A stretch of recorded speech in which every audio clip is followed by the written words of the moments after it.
Welcome to A&M Education, College of Creativity and Technology. Today, in this session, we are going to discuss on RAM, ROM and CPU interaction. The most essential part of computer processing is a memory. From the moment the computer is turned on and until it is shut down, the CPU constantly uses memory.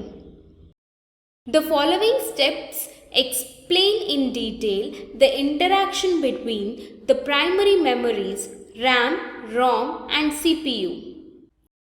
Step 1. The computer is switched on. Step 2. CPU loads data and instructions from ROM and checks whether all the major components like processor and hard disk are functioning properly.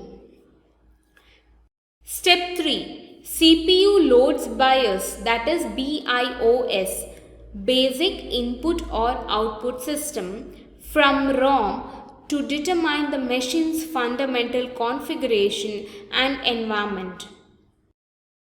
The information stored in ROM BIOS chip determines what peripherals the system can support. Step 4.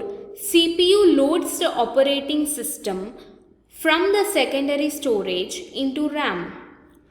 This allows the CPU immediate access to the operating system, which enhances the performance and functionality of the overall system.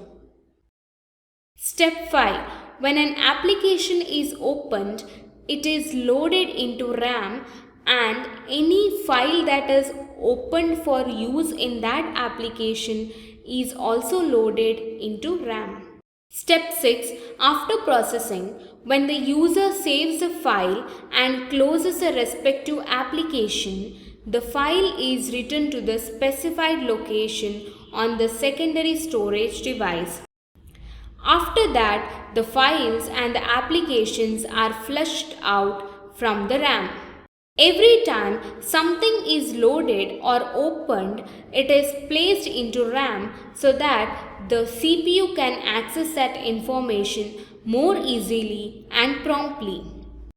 The CPU requests the required data from RAM, processes it, and writes new data back to RAM in a continuous cycle.